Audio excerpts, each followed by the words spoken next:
Hey, Adam, Jeez, one why, thing. why do you think they called bumpers scary? I don't know. Because they come at the beginning, at the end, like bumpers.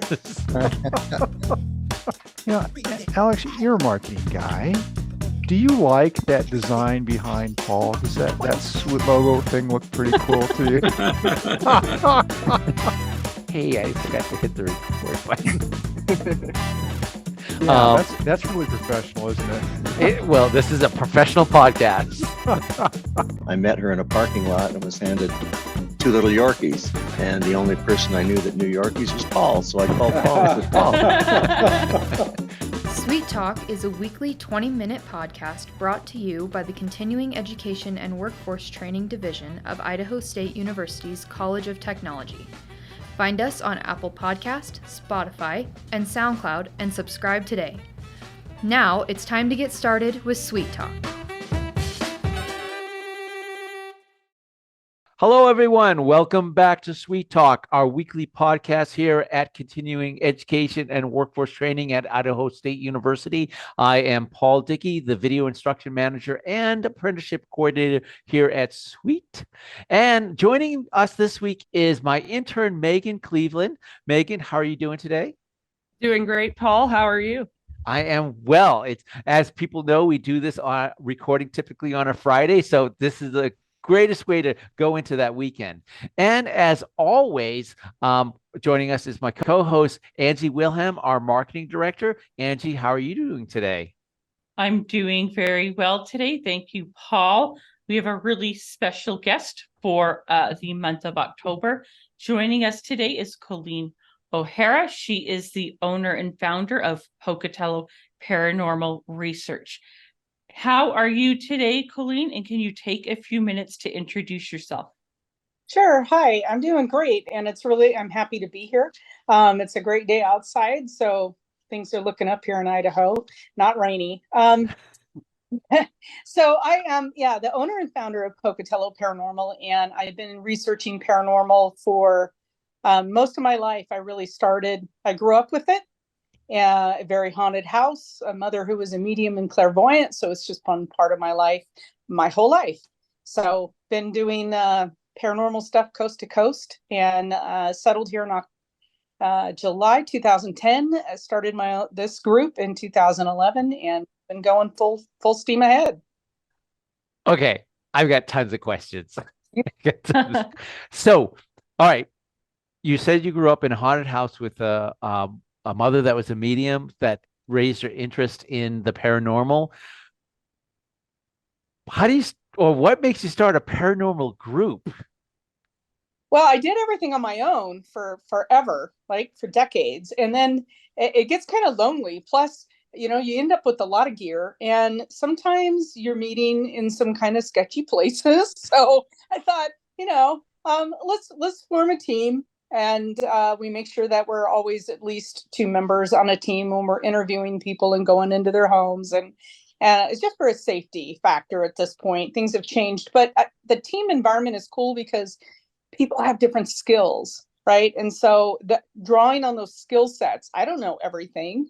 And, no one does in this paranormal world. Okay, so that's a big question is, how do you learn what to do in a paranormal investigation? It's really important to have a mentor. My mentor is my mother. She was not only a psychic and a medium, but she was a detective.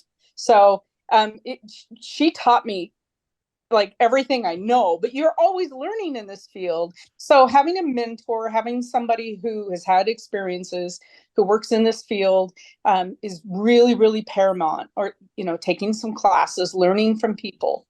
Yep. I have a question about that. So your mother being a detective was probably very, very instrumental in helping you determine what was paranormal activity and what wasn't paranormal activity. Can you take a couple of minutes to tell us like how someone would be able to tell the difference between that, or how you tell the difference between that? Yeah. We're relying a lot on our instincts. All of the team, like I said, everybody has different gifts. When you walk into a building, you can feel it. If you're in tune to your senses and you're in tune to any of those gifts that we're all born with, most of us shut them out. but you can feel it. Every one of us has walked into a room after a fight, and you may not know there was a fight, but you can feel the tension. And that's what we feel. You get the heaviness, you get the spider web feeling in your hair, you get all, the hair in the back of your neck stands up.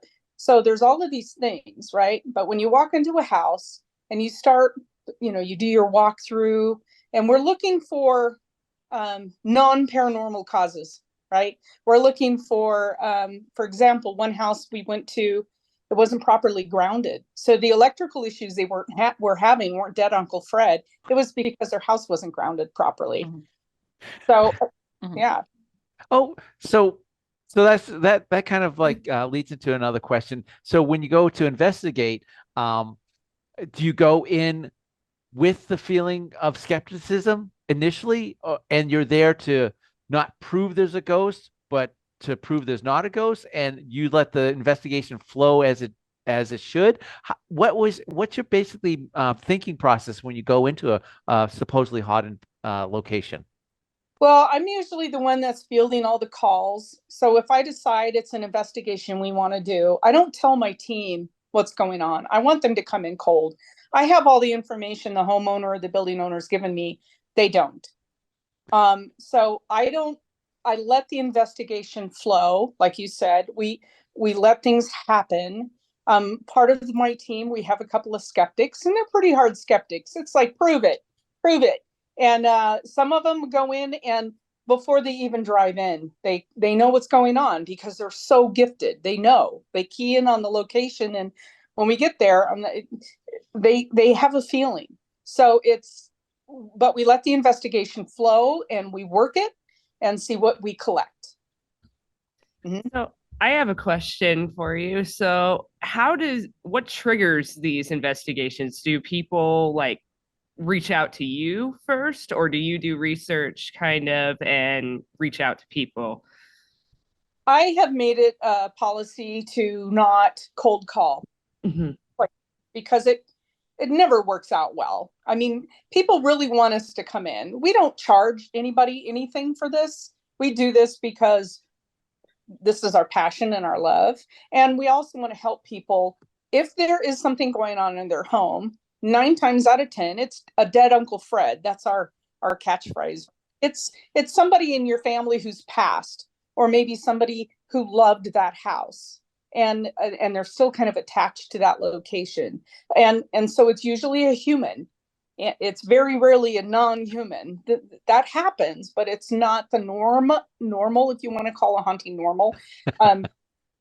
So people call us, and they'll say, something's going on in my house. This is what's going on. And then we determine whether or not it warrants an investigation. If there's children involved, we usually always go, because we want everybody to be comfortable and safe. Okay, so that brings what you said, you don't charge for this. So how do you fund this? Because you mentioned earlier that there's a ton of equipment. So how do you fund your investigation organization? Credit cards.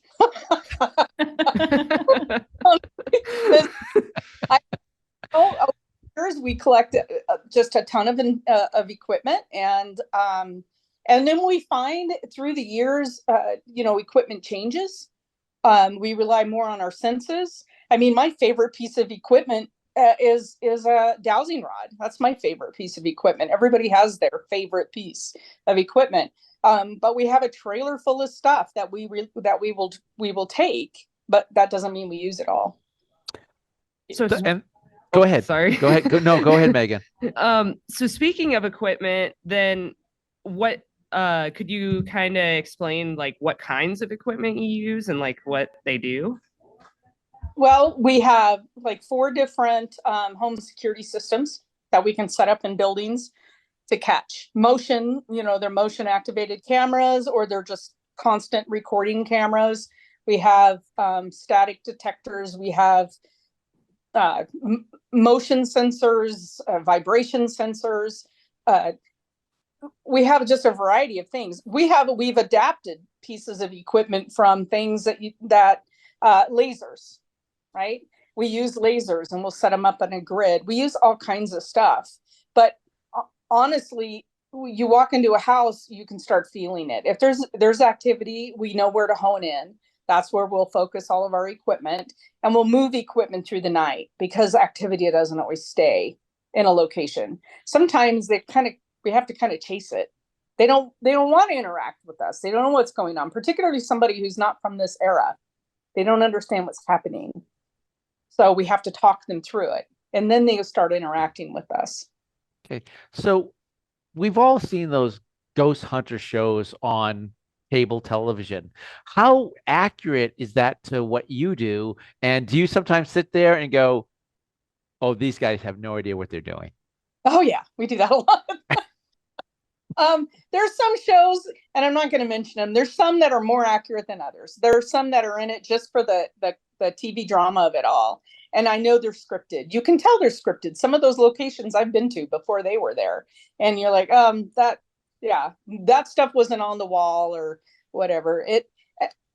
Yeah, there are some shows out there, and I will throw them. Ghost Hunters, I've had a lot of respect for their work. I thought they were very good. They don't dramatize stuff, and they go in with the attitude of, we're here to help. Let's see what we can find for you. If there's something here, we'll see what we can do. We try to keep things very calm, not excitable. Because a lot of times people call us, they're scared. They want help. I was just going to ask that, like, how do you find that sometimes you have families that were skeptic and now they call you because they're at such a desperation level that they want answers? Yep. Yeah. In a lot of cases, particularly family with children involved, where the kids are having interactions with stuff, it's no longer the imaginary friend. Now things are moving in the house. Now somebody's been pushed down the stairs. Now cabinets are opening, or whatever it is. We go in there and we try to figure out, make contact with whoever's there, and then work it. And then we're not just a one night, crew that comes in and we're all about the drama. We work with clients sometimes for years before we can get them comfortable with what's happening. And a lot of times it's just a human, and they're trying really, really hard to make contact with somebody who can hear them. Okay, so I'm going to ask something. What is the most interesting case that you've been on? Well, so I've done a lot of battlefields, and they're fascinating, right? Because I lived close to Gettysburg. So Gettysburg was in my back door, so I would go a lot. I've been to a lot of different battlefields in the East when I was in the service. That's what I did. Especially back East, right? Because you're talking about homes. There are some homes out there that were built in the late 1600s. So there's a lot of history in these places. But locally, two of the places that are my favorite are the Indus Hotel in Soda Springs. We've been there several times, and we've caught an incredible thermal image of 3 entities walking towards us. Also, the Stricker Ranch in Kimberly, Idaho, incredibly active place. It will never fail to produce activity for you if you go there. And it's an open, it's a state historic spot, so you can go through the house. And I would suggest to anybody who goes through there, you put your cell phone on record and see what you get, because I'll bet you get something there. Incredibly active. So that leads me to an interesting question. Do you ever get people that just would go, I just want to go with you on an investigation and just experience that? Yes. And, we try to, we did a public thing at the Indus Hotel last year. For liability reasons, we don't do that a lot. We're not in the tour business. We're not in the entertainment business. We're in the business of the free business of going and helping somebody. And, homeowners don't want people traipsing through their homes. And business owners, from a liability standpoint, it's really hard to bring in members of the public. I wish we could. People would really enjoy it, but it's hard. It's hard for us to find locations. Okay, so and on that, as you've been investigating some of these sites, is there particular reasons why some people choose not to leave this earth? Why some spirits stay? Oh yeah. I mean, there's a ton of reasons, right? My dad passed away a few years ago. He's still here. Just before the podcast, he slammed a door. There's no windows open in my house and the heater's not on. So there's no airflow issues. Bam, his bedroom door slammed shut, you know. He's a practical joker. I don't think he'll ever leave because he loves playing tricks on people when they come over here. We were at the Memorial Building. We did, I think, 3 investigations there a number of years ago. And I made contact with several, and I'm a veteran, and I made contact with veterans in that building and who passed away, and they don't want to leave.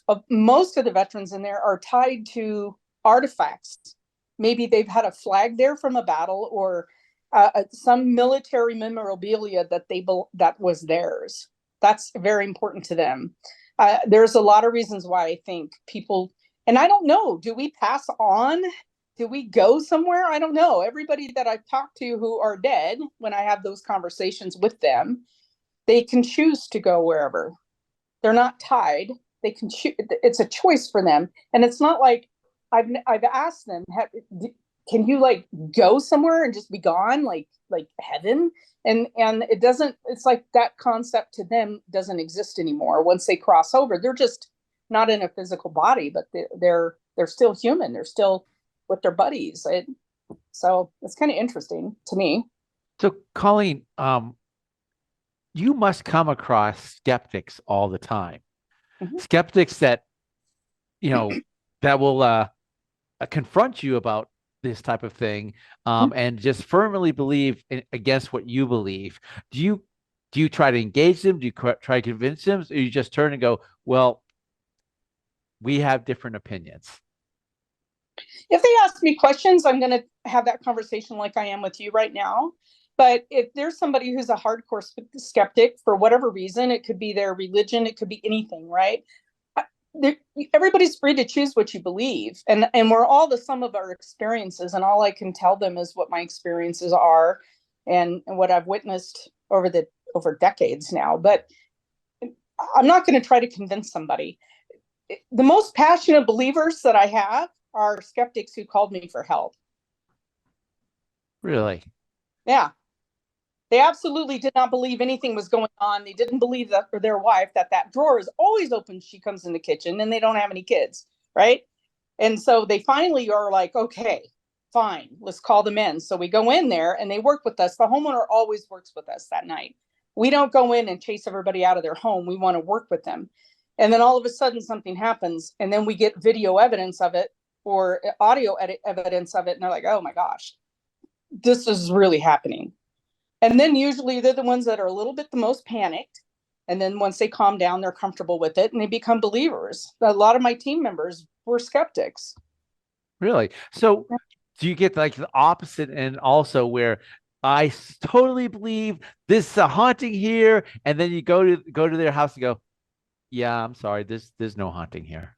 Yeah, absolutely. I think paranormal stuff is hours and hours and hours of boredom. Hopefully nothing will happen. It's funny. I was an air traffic controller, so we used to call it, hours of boredom followed by minutes of sheer terror, right? Because all of a sudden something happens and you have to deal with it. But that's for us. In paranormal stuff, you'll sit there night after night after night, and really nothing's going on. Nothing spectacular. But maybe for the homeowner, that little sound clip that you just caught on an audio recorder is spectacular. For us, it's like, yeah, we were hoping for all the cabinets to open, but so because we do this all the time, so we want to see the spectacular holy grail of the haunting, but that's Right. rare. Okay, so how do you keep from just being like terrified all the time? Because I'm sure most of your instances are likely average and not terrifying, but I'm sure you've had some of those very scary incidences as well. So how do you keep yourself from like giving into that fear? Thousands of investigations. I think you finally get to the point where you realize you're not going to be hurt. Have I been pushed? Yes. Shoved? Yes. Pinched? I've had things physically happen to me on investigations, but I've picked up and levitated and thrown across the road. No, that does not happen. And that doesn't really, I've never seen that happen. So you just have to, that inner voice, you just talk yourself down when you feel that moment of doubt creep up. That doesn't happen to me anymore, but I know it does happen to some of the team. So we make sure that we're always in pairs, and that helps. You can talk through, hey, did you see that? And you can tell in somebody's voice is getting choked up, like they're starting to get panicky. And that's when you talk to each other. So on a typical investigation, how many investigators usually go? Is it just a pair, or? Probably no less than 3, and sometimes we'll have up to 11. I have different people I can call on for different needs. And big buildings, we're going to need a huge team. And I have another team that's down in Bear Lake area, and I can call on them sometimes and ask for some of their team members to come up and help on a big one. Mm-hmm. And typically, how do you recruit new members, or do new members find you? Oh, they find us. They're always asking. So what I ask people to do, and it sounds, I don't know, I get some pushback on this a little bit, but I say, if you bring me an investigation, then I know you're serious about doing the legwork. And then you work with us that night, and I can see your skills, how well you work with the team, how well you take direction. And a lot of times those people who have put in that amount of work to get on the team, they become part of the team. Now, yeah. So I had asked about someone who just wants to go along, but what if you have a novice that actually wants to join the team? They have no skills, but they're very passionate about the subject. They actually want to be like an apprentice and join the team and learn from the other people. Have you ever done that before? Yep. Yeah, we sure have. If somebody's really passionate and they just won't leave me alone, I'm like, okay, well, I guess that you really, really want on the team. I will bring them on and have them come on some investigations. You know, honestly, everybody wants to investigate. That's the fun part, right? But it's the hours and hours, sometimes up to 120 or more hours of review that you have to do of all of the cameras and all of the audio afterwards. That can be mind-numbing. And if they don't want to put in that amount of legwork and help us out with the review part, then they're not serious. They just want a ghost hunt. And that's, yeah. Okay, so this has gone by extremely quickly. We are actually out of time, but I'll let everybody wrap up. For those of you who are interested in this, Colleen will be teaching a class for Sweet coming up in February. Check your mailboxes for our catalog in early December. Classes should be open by early December as well. You can join in on one of her classes. She will be teaching a 6-week class on Fridays. The first 5 of those classes will be Colleen teaching you how to use the equipment and how she does her research. And then the 6th week will be an investigation. Colleen, if someone is interested in reaching out to you, how would they do that? Probably the easiest way that everybody's on Facebook. We have a Facebook presence. It's Pocatello Paranormal Research. You can send us a message on there. It comes right to me. Or you can email me at Colleen, it's COLLEEN at PocatelloParanormalResearch.com. We also have a website. The email goes right to me. So those are the 2 easiest ways to get a hold of me. Excellent. Well, Colleen, this has been so much fun. This is one of the times that I go, oh, I wish this podcast was longer than 20 minutes. I have so many questions. We have to have you back. Maybe just prior to the classes starting, if you could come back, because I still have questions that I would love to ask you. You bet. Absolutely. Excellent. Hey, Megan, thank you for joining us today. It's always great to have you on the podcast. Angie, as always, I'm going to start changing this. I can't do this without you. And then if anyone wants to check out our offerings, you can visit our website at cetrain.isu.edu, or you can give us an email with any of your questions at cetrain isu.edu.